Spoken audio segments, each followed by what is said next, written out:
Let's bring in Scott Bauer, CEO of Prosper Trading Academy. Who are these hedge funders, Scott, that think they can tell Alphabet what to do? I guess we truly are in unprecedented times.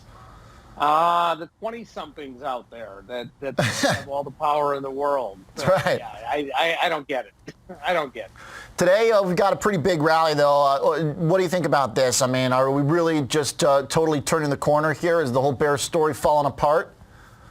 I'm a little bit skeptical. I'm not saying that we're, falling back here, Oliver, but as we know, we cannot look at just one data point and determine, okay, we've made a pivot. Now, I know we got CPI last week, followed up by PPI today, but what I mean by one data point, if we get, in December, same type of thing, great. And if the jobs number at the beginning of December is not a blowout number, great. Then I think that we've formed maybe a pivot here. Obviously, this is really good market activity here. Most people like this, unless you're, total bear. But I wouldn't say we've turned the corner just yet. Okay. Now, what will you look for, particularly in treasuries? It seems like they are still really the guiding light here. And the dollar. I mean, bonds and whichever, it's like, whichever is your preference, the yield or the dollar. It's pretty much the same chart over a long enough time period lately. What do you look for in either of those assets to maybe give us a hint where we're going here, Scott? So I really think that the dollar is oversold in this last week, 10 days or so. So I would expect a rebound back to, maybe even 110. And I think it's oversold because we're just starting to see a lot of other currencies kind of catch up a little bit. Been a big lag between the dollar, the euro, the pound, the yen, obviously. And I think that's starting to catch up a little bit, putting a little softness and obviously the rhetoric around maybe inflation peaking. In the bonds, I think the 10-year obviously is what people really look to, or the 210 spread.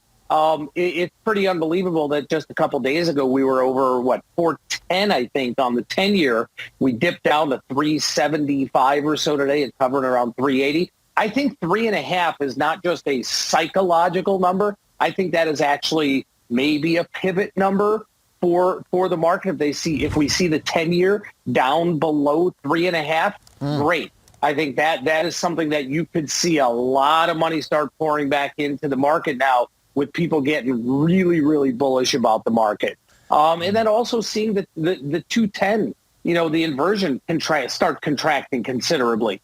Those are things definitely to watch here. I'm not expecting it, unfortunately. I'm not expecting that to happen over the next couple weeks, but that's what I've got my eye on. Really like the level 3.5. That was the high from June for the 10-year. Exactly. And we had a little pivot on the way up. I know you're looking at that exact same kind of technical process we went through back in October, trying to get through that 3.5, came back down, tested it. This yield curve destruction.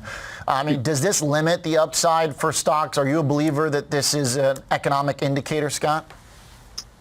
I think what's limiting stocks right now is the fact that we don't have the free cash flow out there. Even though rates are coming down, we don't have that free cash flow. So you don't just have, if you will, and this is such a bad description, funny money, throwing money at the market. Really throwing money at the market. So, when the market gets to a time like this where it's value investing and more of the long-term, old stodgy names, okay, great. We see gains, but not those breakout gains that we'll see, or that we saw with some of the high growth and some of the tech stocks. So can S&Ps recover that 200-day moving average, which is just below 4,100?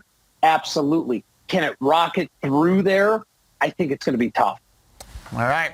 Nice. Appreciate it, Scott. Like the process here and the levels, too, specifically to look at.